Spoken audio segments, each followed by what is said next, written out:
welcome back to my channel. My name is Millie. Please don't forget to subscribe down below or give me a thumbs up and turn your post notifications on so you know every time a new video goes up. Now, today's video is going to be a little bit different, just a little bit different from my last two videos. So this is a story time, and this will be about so let me see. So this story time is about how I got a whooping by my mom at school. Embarrassing. So let's see. So keep in mind, at this time, this was in middle school. And in middle school, I was a pretty okay kid. I made sure that I tried to make sure that I got good grades and that I paid attention in class, and I was doing cheerleading at that time too. So I was really just trying to make sure that I did what was best as a kid. But so while I was in cheerleading, this dance group started, and this dance group, they were going to perform Thriller by Michael Jackson at the assembly. You got the thriller in the night. So that I don't know why I just broke into dance, but so we had to learn the choreography. But the only thing is that I had a jam-packed schedule of classes that I had to take, and then I had cheer practice, so I really didn't have time to fit in this dance choreography for this separate dance group that was on campus. But I did want to perform with them, and the girl, I knew her, and she was like, "Yeah, you couldn't perform with us. That's fine or whatever." And I was like, "Okay." So what I started to do is I started to not show up to some of my classes. So basically, I thought I was grown. I thought I could make the executive decision not to go to class because I wanted to be a part of this dance with Thriller, Michael Jackson, in the assembly. And so this went on for probably like, what, I would say, it went on for some weeks actually. So weeks and weeks went by, and I was skipping some of my classes to sneak and go learn the Thriller dance. And I couldn't tell my cheerleading coach that I was doing the Thriller dance because it wasn't with the cheerleading group. It was with this other dance group that was at the school. So by the time report cards came in, I was dreading this day because I knew I was not showing up to class. So when my mom got my report card, she called me in the room and she's like, "Camille." And I was like, "Yeah." She's like, "Oh, what's going on with your grades? Why do you have bad grades in some of these classes? Like, what's going on?" And I was like, "Oh, I don't know. Like, I don't know what's going on." And she was like, "Nah, you know, ain't no reason why you should have bad grades." And I was like, I don't know what's going on. I'm like, I don't know what's happening. I knew. I definitely knew, okay? But I was not going to tell my mom that I was having bad grades because I was missing class because I wanted to do a dance in an assembly. The truth was not going to set me free that day. So my mom was like, "You know what I'm going to do? I'm going to take a day off of work and I'm going to come up there and I'm going to talk to your teachers. I'm going to sit in your classes with you and I'm going to talk to some of your teachers." So I was like, okay. In the back of my mind, I was thinking like, I don't have nothing to hide. Come to the school. Okay. The whole time, I was under the impression that she wasn't going to come up to my school. Like, I was thinking, oh, she's not going to take off of work. Like, she always at work. She's not going to miss work to come and sit in my classroom with me for the day. Like, this is absolutely not going to happen. I just know it's not going to happen. So the day came, and she was I'm thinking, oh, she's just gonna drop me off at school. No, she parked her car, came out of the car, my first class, it was my Spanish class. So we get to the Spanish class, and she pulls the Spanish teacher aside and was talking to the Spanish teacher. And the Spanish teacher was like, "Oh, you know, Camille hasn't been coming to class. When she is in class, she's talking. She's not turning in her assignments." So the whole time I'm looking at the teacher like, so you really just gonna sit here and spill all the business right now? You don't have no fear for my life after this. Like, you don't know. You don't know what's going to happen to me, but you just want to tell her all this stuff. That's what I'm thinking in my head. Like, what? Like, no, what? And the teacher just still like going on and talking and talking and talking and talking. And the whole time my mom is looking at me like, you know, when your mom gets serious, she got that mean look on her face. And you know what's going to, you about to get it. You know what's going to happen after this. And so I'm just like, okay, like, I'm just going to have to deal with this. I'm just be quiet, Camille, mind your business. This is the first class. Hopefully it gets better from here. So after hearing that, she pulls me, like, after their conversation was over, she pulls me out of the class. And she's like, "I don't understand what's going on with you. What you doing up here at this school? And you, I'm working hard and going to work, and you at the school acting up or whatever." And so she started to hit me at the school. In the way that our hall, like, we were in, like, my Spanish class, the way that it was set up is that it was like one level up. And so we were not technically like inside a building or inside the classroom. We were like outside. So other students were walking by, and she's going off on me and hitting me in front of my peers. Everybody was around.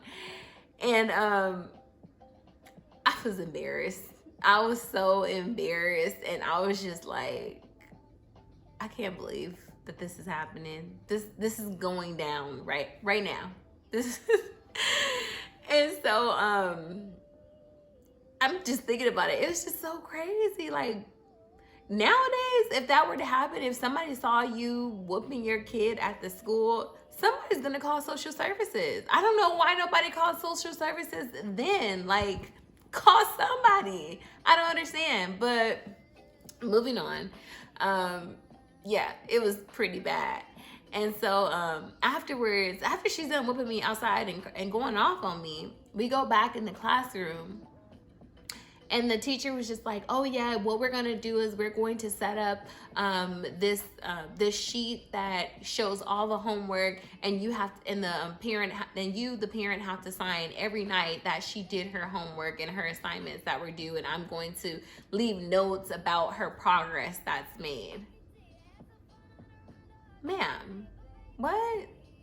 So now I'm basically getting managed in my schoolwork. I don't need this added pressure. I don't.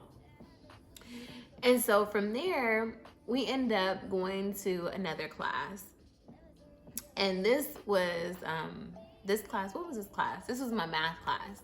In my math class, I didn't have any problems there. I showed up to math. I did what I had to do. No problems there. Good report. I was like, thank you, Jesus, because I don't want to get another whooping right now. So then we went to my social science class, and the social science teacher was telling her, "Oh yeah, she talks in the classroom and she's very disruptive." I was just like, so you snitching too. So you're gonna tell all the business too. You don't know that she's gonna give me a whooping at the school in front of everybody again. So let me fast forward to the nearing the end of the day. So near the end of the day, we go like to the attendance, and they're like, "Oh yeah, she's been missing classes. She's been late, basically tardy." And so she turns to me, she's like, what is going on? Like, what are you doing? Like, what? This has never been a problem. I don't understand. And so I finally confessed. I had to tell her. Like, I've been trying to do this dance choreography so that I could perform Michael Jackson Thriller at the assembly. And she was just like, so if you need to miss classes and you can't do right in your classroom, you don't need to be doing that. And I was just like, because yes, I was in cheer and we did perform at the assemblies and we basically did our performances. But this dance class was more so what I wanted to do because it was so fun. It was a group of girls, and we had our costumes, we had our makeup, and we were like laying down all like the choreography was just amazing. So I really wanted to be a part of it, and I just didn't know how to tell my mom, like, this meant a lot to me at the time. I was just like, in my mind, I was just like, I want to do it. I don't care what anybody say. I don't care if I have to skip classes. I don't care about my grades. Like, this is something I want to do. Being young, looking back on it, it wasn't that serious. It really wasn't. But knowing myself at that age, I was very stubborn. So if I wanted to do something, then I would do it. If I felt some type of way about something, then it would remain the same. Like, nobody could change that unless I realized that things were different. So that wasn't, and you know what, that was the first time my mom had ever came to the school. So then in what was this, I guess it was always like, okay, so then I remember when I went to ninth grade, I went to a different school. And so in my Spanish class, I don't know why, in Spanish class, it was just like turned up. Everybody that like at our school, like all of us, like all of African Americans, and it was a little bit diverse, but mostly African Americans were in our Spanish class.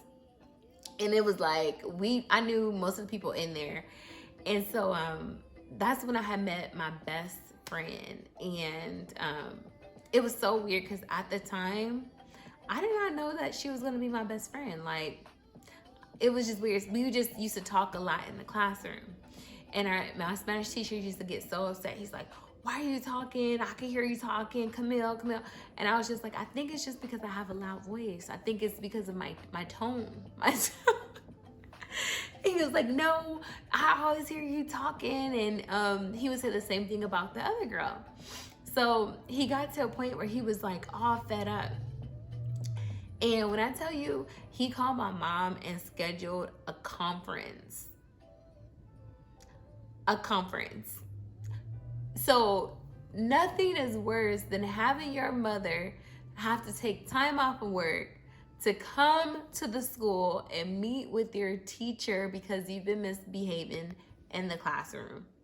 Nobody, no child, no kid, no teenager wants their mother to have to come to the school because the teacher called her because your kid's been acting up at the school. Like, no, not at all.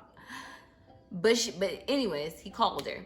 So we had a parent-teacher conference. She comes in there, and it was weird because she comes in there, and my friend, which is my best friend now, but my friend, she was in there too, and she was waiting for her dad to come. And so he comes in there, the teacher, and he's like, yeah, it's been hard for me to like continue the class to keep going because your daughter has been disruptive and she's always talking and she's always talking to her and they're talking in the classroom and I can't teach and it interrupts everything. And my mom was just like, oh, Camille's not going to be talking anymore in the classroom. She's going to be quiet. We will not have this problem again. And I'm just sitting there like, Um, who said that? Who who said that? But I guess she knew once I get home, I was gonna get a whooping. So she's probably like, I said that. I made the executive decision because I know I'm about to whoop your ass when we get to the house. Excuse my language. I know I'm about to whoop you when we get to language. Get to language. Get to the house. And so it was so weird. Like, I don't understand. Like, growing up in school, I've always had teachers give my mom that feedback, like, oh, she talks too much, and oh, she is disruptive.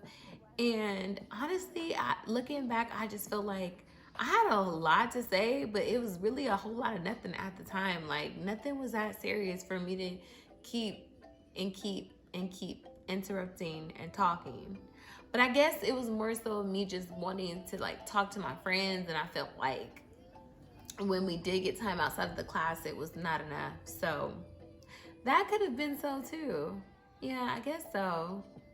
Because we only had we had like breaks in between classes, and then we had a lunch, and lunch seemed like it sped by so quick. And what else? By the time you get, you know what? By the time you get your like wait in line at lunchtime to get your food, then the time that you sit down, you have what about like 15 to 20 minutes, maybe not even that, like barely that, to have lunch, to eat, to scarf down your food, and then to have a little bit like 5 or 10 minute talk with your friends. So I don't know. It was crazy. I'm trying to say that I've improved, but I don't know. I still be talking. But yeah. So hopefully you guys enjoyed this story time. Let me know if you want to hear another crazy story, because I can definitely bring that to you. Bye.